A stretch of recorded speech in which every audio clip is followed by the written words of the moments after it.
ఉన్నారు పిల్లలు ఉన్నారంటే ఉన్నారు. నా బిడ్డ ఉన్నది. నీ బిడ్డ ఎందుకు రాదు? అంటే ఇది చర్చికి నీ బిడ్డను కూడా నువ్వేం చెప్పినావు మరి అప్పుడు? సరే అన్న కానీ పోలేదు. మాస్టర్లు చేతులు పెడతారు కదా, వాళ్ళు ఎంతమంది మీద చేతులు పెడతారు తెలుసా? వాళ్ళ మీద ఉండే శని కూడా మన మీదకి వస్తుంది. శివసాయి పేరున్నవా? దుర్గా సాయి పేరున్నవా? రామసాయి పేరున్నవా? మరి అబ్దుల్ సాయి పేరున్నావా ఎప్పుడన్నా? అబ్దుల్ సాయి పేరున్నవా? రహీం సాయి పేరున్నవా? మహమ్మద్ సాయి పేరున్నవా? మరి అసలు సాయిబాబా ఎవరు? ఒక ముస్లిమే కదా. మరి ముస్లిం వాళ్ళే ముస్లిం దేవుని నమ్మనప్పుడు మరి మనం హిందువులము, మనకంటే పెద్ద పెద్ద మనకు 33 కోట్ల దేవతలు ఉన్నారు లేదా? మరి మనం ఎట్లా పెట్టాలమ్మా చెప్పు. గోవింద నమస్కారం అండి, జై శ్రీరామ్. మేము ధర్మం కోసం ఒక ఊరు నుంచి వెళ్తూ ఉన్నామండి. మార్గ మధ్యంలో ఒక అమ్మ ఎండలో నడుచుకుంటూ వస్తూ ఉంది. ఆవిడకి మేము ఆపేసి, అమ్మ ఎక్కడికి వెళ్ళాలంటే పలానా దగ్గరికి వెళ్ళాలి అంటే, సరే అక్కడ వరకు మేము డ్రాప్ చేస్తామమ్మ రండి అని చెప్పాము. అలాగే చెప్పి ఆవిడ ఉత్తిగా కూర్చోకుండా ఆమె పేరు, ఆమె సమాచారాలు అన్నీ కనుక్కొని ఆమెకు ధర్మం విషయాలు చెప్పుకుంటూ ఆమెను తీసుకెళ్తున్నాము. అమ్మ నాకు కొంచెం బాధ ఉందమ్మా, ఆ బాధ చెప్తానమ్మా వినండి అంటుందండి. ఎక్కడి నుంచి వస్తున్నామో గుడికి వెళ్ళేసి వస్తుందట. సరే అమ్మా, గుడికి వెళ్ళి వస్తున్నావు కదా, ఇప్పుడు డిచ్పల్లికి వెళ్తున్నావా? అక్కడ రెంట్కుంటారా అమ్మ? సాయిబాబా గుడికి వెళ్ళి వస్తున్నావా అమ్మ? అంటే ఎందుకమ్మా, మొక్కుకున్నావా ఏమన్నా? ఓకే. మీ ఇంటి దేవుడు ఎవరు తల్లి? పోచమ్మ. మరి అంత గొప్ప దేవతని ఇంకా ఇంటి దేవత పోచమ్మ, ఇంకెవరమ్మా? అంటే ఇప్పుడు వేములవాడ రాజేశ్వరుడు కానీ అట్లా ఉంటారు కదా, ఎల్లమ్మ తల్లి. ఓకే, అమ్మలగన్నా అమ్మ తల్లి పోచమ్మ తల్లి నీకు ఉండంగా తల్లి. ఇలాంటి దేవుళ్ళని, మధ్యలో వచ్చిన దేవుళ్ళని నువ్వు మొక్కినప్పుడు ఏమైపోతావంటే తల్లి, నువ్వు అన్నావు కదా ఈ బాధలు నాకు కష్టాలు ఉన్నాయనేసి, అవన్నీ నీకు ఇంకా ఎక్కువైతాయి కానీ తక్కువ కాదమ్మా. ఓకే, ఇప్పుడు నువ్వు ఒక గుడికి వెళ్ళొస్తున్నా అని చెప్పావు, ఆ గుడి నీకు పురాతనం నుంచి ఉందా తల్లి? మీ తాత ముత్తాతలు ఆ దేవుణ్ణి మొక్కేవాళ్ళ?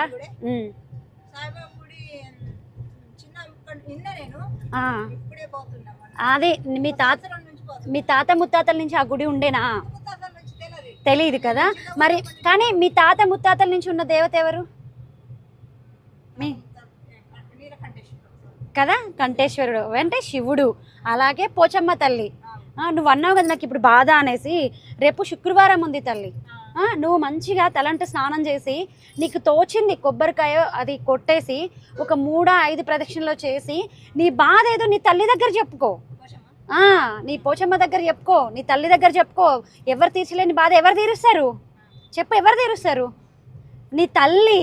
ఎవరు తీరుస్తారు అక్కడ? నీ తల్లి. అమ్మలగన్న అమ్మ, సృష్టికి మూలకర్త ఉంది అక్కడ అమ్మ నీ బాధలు తీరుస్తుంది. ఎక్కడో మధ్యలో వచ్చిన దేవుడి దగ్గరికి వెళ్తే ఏమవుతాయి? ఆ బాధలు ఇంకా ఎక్కువనే అవుతాయి. ఇంటి దేవుడిని ఎప్పుడైతే నువ్వు మర్చిపోయినావో అప్పుడే నీకు కష్టాలు స్టార్ట్ అయినాయి. అర్థమవుతుందా అమ్మ? కదా, అదే చెప్తున్నా తల్లి. పోచమ్మ నువ్వు ఎప్పుడైతే మర్చిపోయావో అప్పటి నుంచి నీకు కష్టాలు మొదలైనాయి. పాస్టర్లు ఉంటారు తల్లి, నీకు ఎడారి మతాలు అంటే తెలుసా? క్రిస్టియన్స్ ఇట్లా వేరే అదే మా ఎడారి మతాలు ఉంటాయి కదా. ఎప్పుడైనా మీ దగ్గరికి పాస్టర్స్ వచ్చి మీకు ఇన్ని వచ్చిరా? వచ్చినప్పుడు ఏమని చెప్పారు నీకు?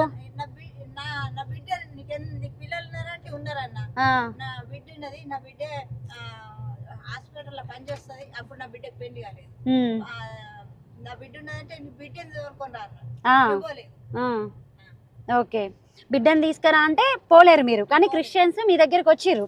అయితే వచ్చినప్పుడు తల్లి నీకేం చెప్పారు? మా యేసుని నమ్ముకుంటే నీకు కష్టాలు పోతాయి, చర్చికి రా, నేను ఆయిల్ ఇస్తాను, పోతుంది అని చెప్పిరా? అదే కొబ్బరి నూనె నెత్తికి రాకితే ఉన్న కష్టాలు పోతాయి అని చెప్పిర్రు. చెప్పినప్పుడు నువ్వేమనుకున్నావు తల్లి?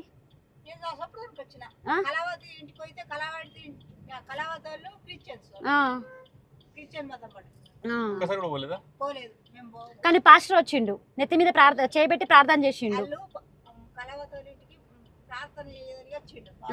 అప్పుడు నువ్వు కూడా నెత్తి మీద చేయబెట్టి ప్రార్థన చేయించుకున్నావు, కొబ్బరిని రాకపించుకొని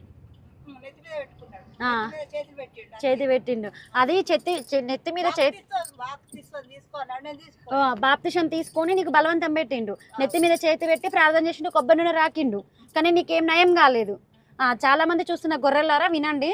నెత్తి మీద చేతి అమ్మకి వాళ్ళ పాపకి కొన్ని చాలా కష్టాలు ఉన్నాయని చెప్తే అయితే విని వాళ్ళ ఒక పాస్టర్ వచ్చి వాళ్ళ ఇంటికి అంటే వాళ్ళ కాలనీలో ఒక ఆవిడ నమ్ముకుందనమాట.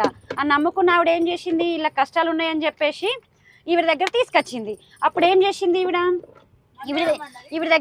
దగ్గరకు వచ్చి ఈమెను రమ్మంటే ఈమె వెళ్ళలేదు కాబట్టి ఈవిడ దగ్గరికి పాస్టర్ని తీసుకొని వచ్చింది. ఆ పక్కింటి ఆవిడ ఎవరైతే క్రిస్టియానిటీలో ఉందో ఆమె తీసుకొని వచ్చింది. అయితే ఆ పాస్టర్ని పట్టుకోమ్మది అది పట్టుకో పిల్లలు ఉన్నారంటే ఉన్నారన్న, నా బిడ్డ ఉన్నది, నీ బిడ్డ తోలుకొని రా అన్నారు. అంటే ఇది చర్చికి నీ బిడ్డను కూడా తీసుకురమ్మన్నారు. నువ్వేం చెప్పినావు మరి అప్పుడు? సరే అన్నా కానీ పోలేదు. ఎందుకంటే నీ ఇంటి దేవత ఉంది కాబట్టి నిన్ను అటు ఓనియలేదు. ఇది నిజం, అర్థమైందా? ఎందుకంటే ఒక పాస్టరు ఇష్టం ఉండదు కదా, ఎందుకంటే అమ్మ నిన్ను కాపాడింది. ఇంకోటి పాస్టర్లు చేతులు పెడతారు కదా, వాళ్ళు ఎంతమంది మీద చేతులు పెడతారు తెలుసా? వాళ్ళ మీద ఉండే శని కూడా మన మీదకి వస్తుంది. నీకు అర్థమైందా నేను చెప్పేది? నెత్తి మీద చేతి పెడతారు కదా, వాళ్ళు ఎంతోమంది ఉండే శని కూడా మన నెత్తి మీద పెడితే మన మీదకి కూడా వస్తుంది. కాబట్టి పాస్టర్ వాళ్ళు నీకు ఈ మతంలోకి వస్తే మంచిగా అవుతుంది అన్నారు, కానీ తల్లి నువ్వు ఓలేదు. నువ్వు మాకు ఎందుకు కలిసినావు తెలుసా? ఇవాళ దేవుడు నిన్ను మమ్మల్ని కలిపిండి, ఇవాళ అమ్మవారే కలిపింది ఇవాళ మిమ్మల్ని మమ్మల్ని. ఎందుకు నువ్వు ఎటు పోతున్నావు? అవునా కదా? నేనేమన్నా అంటే నా భార్యకి అగో అమ్మ చూడు ఎంత మంచిగా బొట్టు పెట్టుకున్నది, ఎటు పోతున్నట్టున్నది ఎండల ఎండుంది కాబట్టి కదా నువ్వేం మీద కప్పుకున్నావు. అవునా? అమ్మతోటి ఒకసారి మాట్లాడదు, నాకు ఎందుకు అమ్మతో మాట్లాడాలనిపిస్తుంది అని అంటే, ఇప్పుడు నాకు తెలిసిన విషయం ఏంది అని అంటే, నీకు అమ్మవారు దండిగా ఉంది, అమ్మ మంచి చేస్తుంది. నువ్వేం చెప్తున్నావు? ఇప్పుడు చెప్పినావు కదా ఇది శుక్రవారం. అదే రేపు శుక్రవారం ఉంది కదా, నీ ఇంటి దేవతకు నల్లపోచమ్మ దగ్గరికి వెళ్ళు, ఓకేనా? వెళ్ళిన నీకు తోచింది కొబ్బరికాయ అయితే కొబ్బరికాయ కొట్టి అమ్మ దగ్గర దీపం ముట్టించి నీకు 5 చుట్లు తిరుగుతావా, 3 చుట్లు ప్రదక్షిణలు చేసి అమ్మవారు నీ బాధ ఏందో నీ కష్టం ఏందో అమ్మకి చెప్పుకో, తీరుతుంది ఖచ్చితంగా. అర్థమైందా? మనకేమంటారు, మన నమ్మకం, మన దేవుళ్ళ మీద మన నమ్మకం ఉంది. ఆ నమ్మకం నువ్వు ఎప్పుడైతే కోల్పోతావో అప్పుడు నీకు కష్టాలు మొదలవుతాయి తల్లి. కష్టాలు మనుషులకు వస్తాయి, కానీ దాన్ని తీర్చే శక్తి మన అమ్మవారు మనకి ఇస్తుంది, ఓకేనా? దాన్ని తీర్చే శక్తి. మరి అంత దేవుని మర్చిపోయి నువ్వు మధ్యలో వచ్చిన దేవుడి దగ్గరికి పోయి నడుచుకుంటా వస్తున్నావు. చెప్పు, ఎప్పుడైతే నువ్వు నీ ఇంటి దేవుని మర్చిపోయినావు కాబట్టి నీ కష్టాలు మొదలు. నీకు ఆ ఎండలో ఆ దేవుడి దగ్గరికి పోయి నీకు రావాల్సిన అవసరం ఏముంది?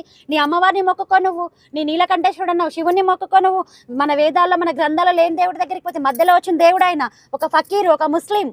అర్థమైందా? ముస్లిం ఆయన అల్లా మాలిక్ ఏక్ హై అంటాడు. అల్లా మాలిక్ ఏక్ హై అంటాడా లేదా? అంటాడు. కానీ హరే కృష్ణ హరే రామ అని ఏమన్నా అంటాడా? ఓం నమ శివాయ అంటాడు ఆయన. అల్లా మాలిక్ ఏక్ హై, అల్లా మాలిక్ ఏక్ హై ఎవరంటారు? ఇది అమ్మ ఒకటి శివసాయి పేరున్నవా? దుర్గసాయి పేరున్నవా? రామసాయి పేరున్నవా? మరి అబ్దుల్ సాయి పేరున్నావా? ఎప్పుడన్నా అబ్దుల్ సాయి పేరున్నవా? రహీం సాయి పేరున్నవా? మహమ్మద్ సాయి పేరున్నవా? మరి అసలు సాయిబాబా ఎవరు? ఒక ముస్లిమే కదా. మరి ముస్లిం వాళ్ళే ముస్లిం దేవుని నమ్మనప్పుడు మరి మనం హిందువులము, మనకంటే పెద్ద మనకు 33 కోట్ల దేవతలు ఉన్నారు లేదా? మరి మనం ఎట్లా పెట్టాలమ్మా చెప్పు. మొన్న రామ మందిరంకి సాయిబాబా ట్రస్ట్ ఉంది కదా, షిరిడి సాయిబాబా ట్రస్ట్ నుంచి ₹1 ఇవ్వలే మన రామ మందిరానికి, తెలుసా? ₹1 ఇవ్వలేరు. ఇల్లు కూలిపోయింది, కిరాయికున్నా. కిరాయి ఇంట్లో బోర్లో లాట్రిన్ నీళ్ళు పోతున్నాయి, అంటే వేసుకుందామంటే నీళ్ళు లేవు. ఊరుకు 4 కిలోమీటర్ల దూరం ఉన్నా, అంట వేసుకుందామంటే నీళ్ళు లేవు, తిన్నారు ఏమైనా. అంతేనమ్మా? సరే ఇగో ఇక్కడ అన్నం సరే అమ్మ, అన్నం ఎక్కడ పెట్టినా కానీ పరబ్రహ్మ స్వరూపం, అది మనం తినొచ్చు. కానీ ఒక్కసారి నీ ఇంటి దేవుడు అమ్మవారి దగ్గరికి మాత్రం పోయిరా. ఖచ్చితంగా నా మాట విను. రేపేం వారం? శుక్రవారం. నీకు అమ్మవారి మమ్మల్ని కల్పించింది అనుకో, ఆ శక్తిని ఇస్తుంది, నీకు కష్టాలను తట్టుకునే ఫస్ట్ శక్తిని ఇస్తుంది. మన దేవుళ్ళు మనకి ఏం చేస్తారు? కష్టాలు నేను తీరుస్తాను ఏ దేవుడు చెప్పడు. కష్టాలను ఎలా అధిగమించాలో, ఎలా తీర్చుకోవాలో ఆ శక్తిని మనకి ఇస్తుంది తల్లి, సరేనా? సరే, జై శ్రీరామ్. జై శ్రీరామ్. శ్రీమాత్రే నమః. అమ్మదయ. Very good. అక్కడ దించుదాంలే, బస్ స్టాండ్ దగ్గర దించుతారా? జరుగుతుంది. సరేనా తల్లి? మంచిగా బస్ స్టాండ్ దగ్గర దించుతాం. సరేమ్మా, మరి ఉంటా మరి. జై శ్రీరామ్ చెప్పు. శ్రీమాత్రే నమః. గోవింద